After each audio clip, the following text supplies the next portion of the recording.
So, on a little bit of a road trip today to, 3 of our chickens are going for a ride and going to my friend Myles' place. He also breeds Partridge Chanteclers, and we're going to do a bit of a swap to sort of mix up our flocks a bit. We've done this before, but this is kind of one of those good things of having a network of people that I guess have like-minded goals. So, made it down last night, got a little bit lost, but managed to see a possum live, so that was kind of cool.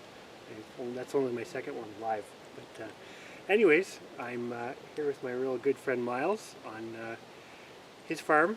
He's got some amazing gardens, which, yeah, they're amazing. Thanks. And anyways, I guess we've kind of done most of the Chantecler swap, but kind of in line with some things we've been saying recently, it's really good to have others who are keeping the same breeds sort of with the same goals, because that allows everybody benefits. Yeah. It's good for genetic mixing and the longevity of these breeds. Yeah, it really makes being able to keep them going a lot easier. So Chris selected this bird from about 5 or 6 possible young roosters, and I think he selected it based on its weight, its overall color. He's more of a darker bird compared to some of the light colored birds that we passed over. And what else? The weight. He's got good size. He's also got sort of a good type, they call it, where the bird has basically a good shape to its tail. So it's really hard to tell when you're holding the bird, but often what we do is, this guy isn't banded, but almost all my other birds are banded, just with cable ties. Zip ties. So we put those on there as colored zip ties just to tell who is who, and basically when I select birds, I color as many as them as I can, and then basically sit back and watch them, and you'll get an idea of who has what traits, because they look a lot different in the hand than they do out when they're foraging and acting like chickens. So yeah, I used the combination of those two things to sort of narrow in and decide who's a keeper and who's destined for the freezer. So the hens are interesting to look at. There's a lot of variation in their feathers if you're concentrating on that. Obviously there's production things to think about in hens, like how many eggs do they produce, how often do they go broody throughout the season, and depending on what your goals are, you might want to select for those things, but we can't tell any of these things. This is a young bird, so she's basically, all I look for on young birds is a lot of type characteristics. So do they have, how big is their head? I actually find kind of important. If you look at the slimness or the more robustness of the head, I tend to select more for large-headed birds, because they often tend to have well-formed bodies. I also look, similar with the rooster, I look for a nice 45-degree cock in the tail, and you can't tell that in the hand. You have to let them forage and act like real chickens to tell that. And so what I would do is, when you go outside if I saw this chicken and I liked her, I would write left, no band, right, white over, or W over R for red. And I would write any notes that I thought were important about that bird and whether I think it's a keeper or not. And so I just sort of get an idea of who I'm going to be keeping. Anyway, Chris is keeping this bird. I looked at my notes and I don't have any notes for a bird for this. So she was hiding from me whenever I was making notes, but that's okay. I think she's a nice bird. So there's a bunch of different plumage things. I talked about the head. Chris has he talks a lot about the hackle color, this yellowy sort of hackle color you'll get with partridge. You're either going to get this orangey yellow color, or you're going to get a dark chestnut color, which you'll sort of see further down on some of I think they call that ground type. They call it ground color. I think so, yeah. Is that what that is? Yeah, or is that just the base color they're talking about? I think so. Yeah. I think what I usually end up talking about, maybe I sound a little crazy when I do it, but it's there seems to be like two, what do you call that, phenotypes? Is that the right term? in the Partridge Chantecler in both the rooster and the hen. Yep. And never really been able to really get a linkage, but there seems to be sort of that, like Myles said there, the golder, it's not gold, but like a more yellowy tone, and then there seems to be that more chestnutty, and on the roosters likewise there's a more of a red, and then there's more of a deep mahogany. That's probably in itself a huge discussion point with the breed, but there definitely seems to be different things that come along with the two types. Yeah, and in certain matings you'll find that like all your roosters are phenomenal compared to the standard of what they are typically supposed to look like, and all the hens are just a mess. I found in this one breeding that the hens overall, which this rarely happens for me, the hens are in good shape and the roosters are in less good shape. But we typically look for limited streaking on the shaft. This one has a little bit of streaking. It's not too bad.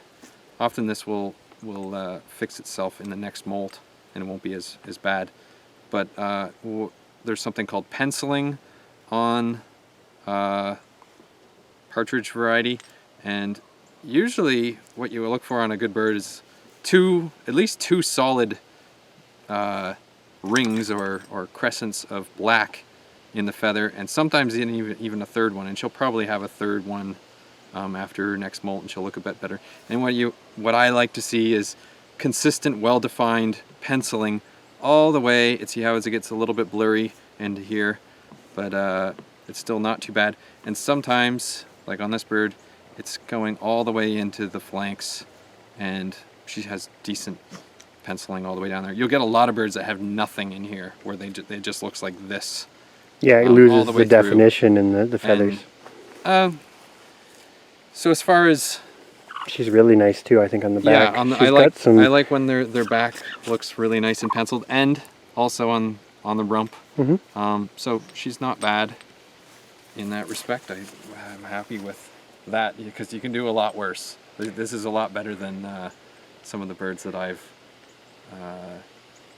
had to select from in other years.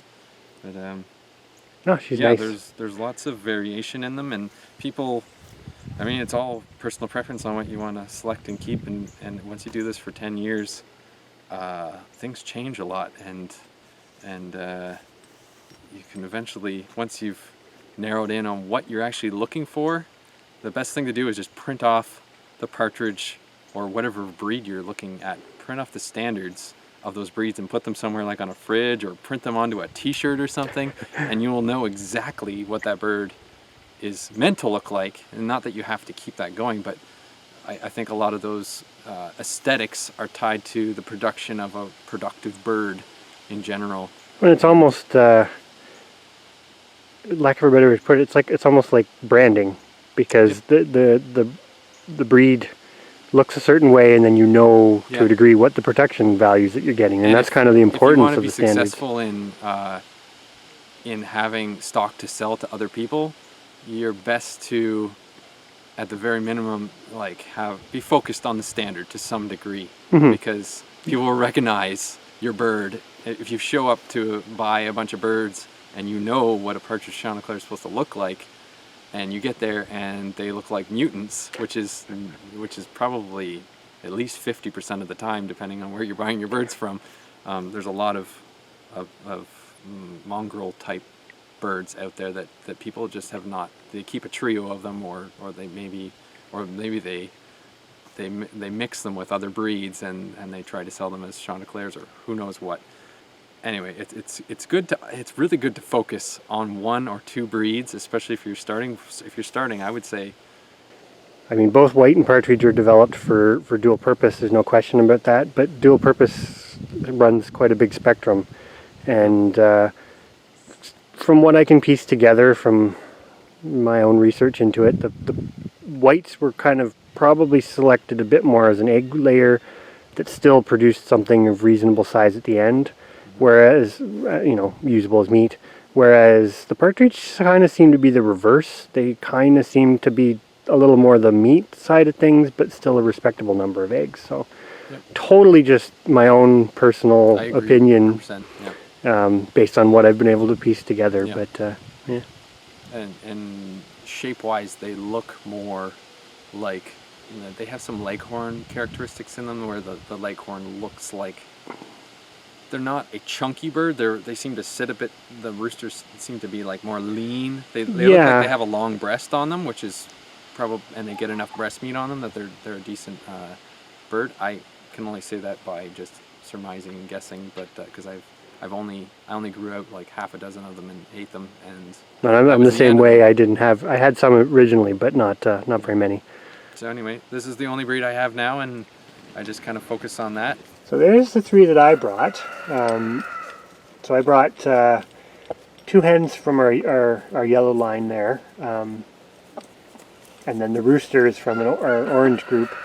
I think he's a very nice rooster. He's he's kind of showing it there. He's a little nervous, but he's got that broad back, I guess, and that sort of that Put a saddle on him. Yeah, they do. They almost look like they should have a space for a saddle, and it's kind of that U shape with the high held tail and whatnot. And I do think for every breed, those standards and sort of those body shapes in particular are really important because they do equate to the production value. I mean, a big bird, and it's got a nice body carriage, etc., is going to produce you good meat. Yep, and carcass. Yep. And be able to do it for a long time too, right? Like that's the thing with some of these birds. Like, if you can keep a hen for 9 or 8 years, like that's pretty. I think that's pretty good. Yeah. You wouldn't get that in some breeds and hybrids, but anyways, just so that's our swap of genetics to kind of keep these going. Thanks, Chris. So here's the new birds in their little sort of temporary spot while they get used to things. They're extremely calm. I'm like 2 feet from them, and they don't even not even concerned. But anyways, should be really happy in here, and really looking forward to these guys. You will get split up though. A rooster's going to go with a different line, and one of our roosters will go with these 2 girls, but that's a whole nother topic for another day.